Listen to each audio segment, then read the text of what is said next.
So natapos na po natin ang NC1. So nakita naman po natin kung paano ito meron ng horizontal and vertical. So plate po ang ginamit natin sa NC1. Ngayon lipat naman po tayo sa NC2. So ginagamit po natin dito ay pipe. So ang position po nito ay 45 degree. At nais ko po sana ninyo panoorin ng buo kung paano maghinang ng pipe. So ginagamit po natin dito ay 60-11 para sa root pass, 60-13 para sa hot pass, field pass, and final capping. So layer po ang gagawin natin sa pipe. Kaya panoorin nyo kung paano. So ito na po yung pipe natin. Ito po, lapit mo. Yan po, dapat may gap yan, tsaka may spacer po, no? Para magkaroon tayo ng gap. So 1/8 lang po ang sukat. Nais ko muna ang panoorin ninyo kung paano. So tatlo pong gagawin natin.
Okay.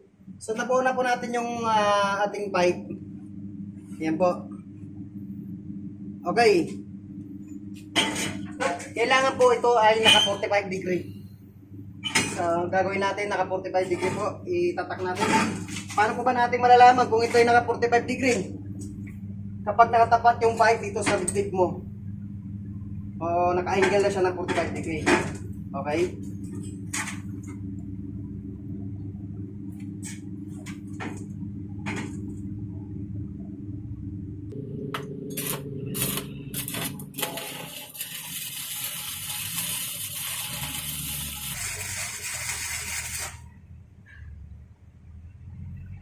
So ito na po.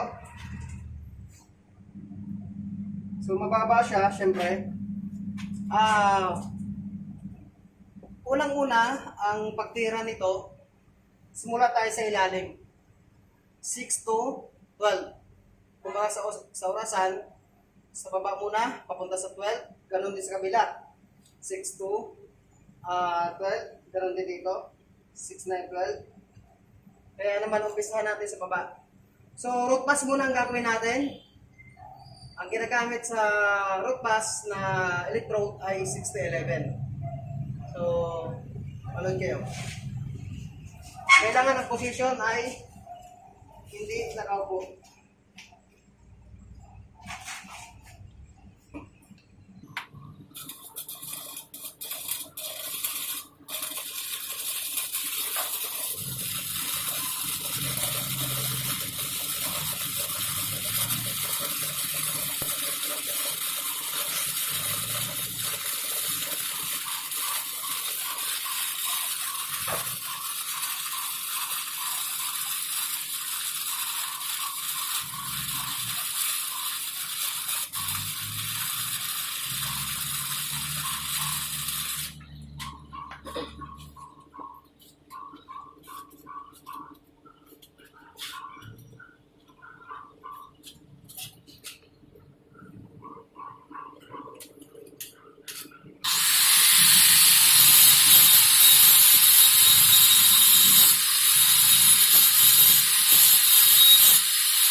Okay, so natapos na po natin ang kabila.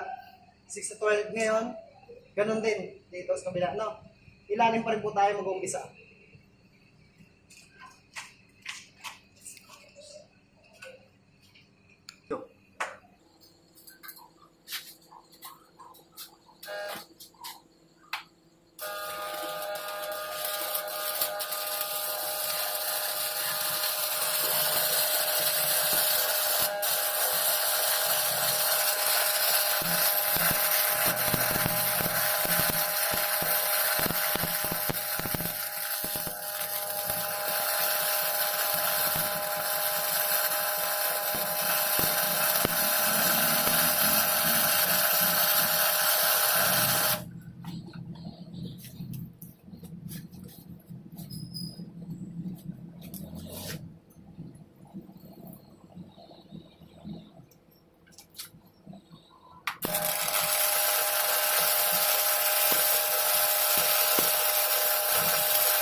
Okay, so natapos na po natin ng root pass. Kailangan na lang po natin linisin yan. So itatabi na po natin ng 6011. Ang gagamitin na po natin 6013.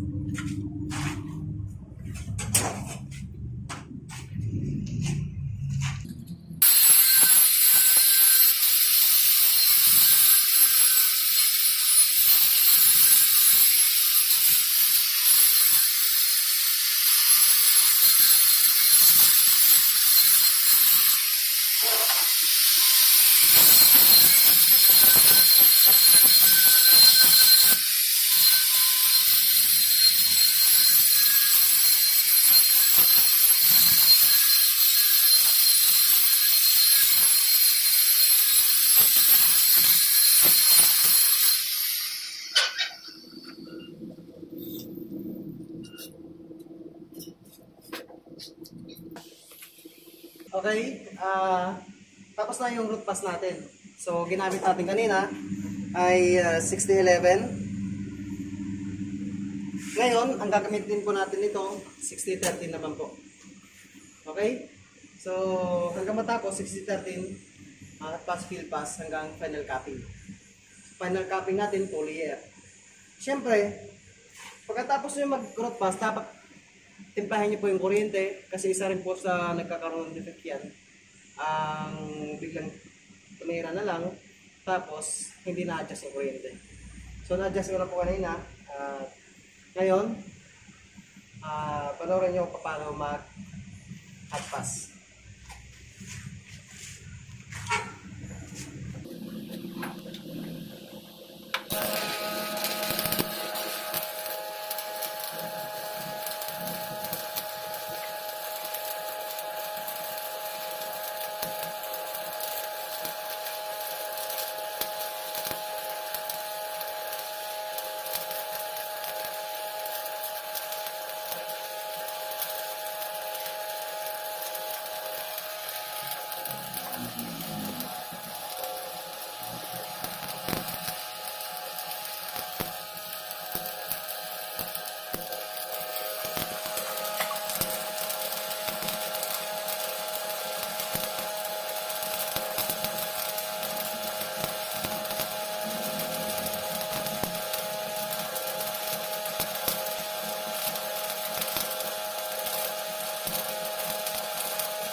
Sa kabila.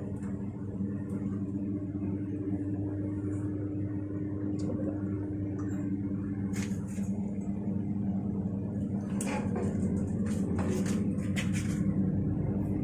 Grind ko pala.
Okay, so natapos na natin yung hot pass, no? Nakadepende po sa akin kung anong gagawin ko sa pang final. Kasi base rito sa pipe na natin, pantay na siya dito sa pipe. So, tingin ko para sa akin ay pwede na siyang i-layer.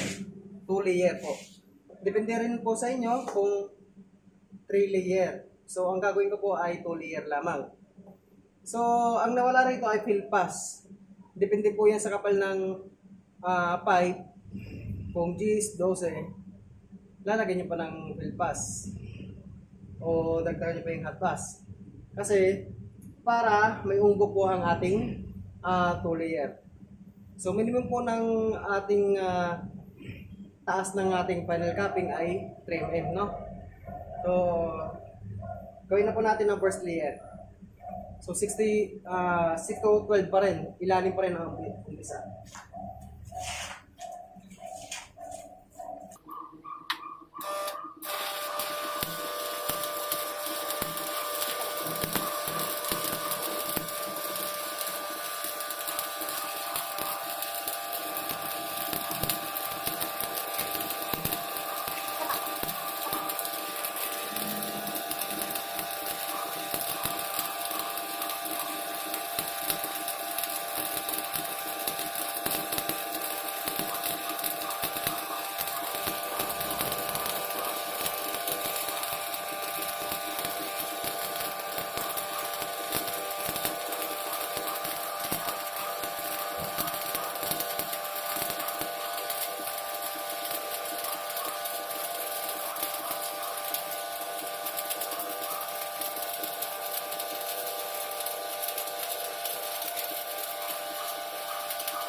So, yun po yung first layer natin.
Okay, so natapos na po natin yung kabila. Ngayon, lipat naman tayo rito sa kabila. 6 to 12 pa rin po.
Okay, so natapos na po natin ang ating pinotry.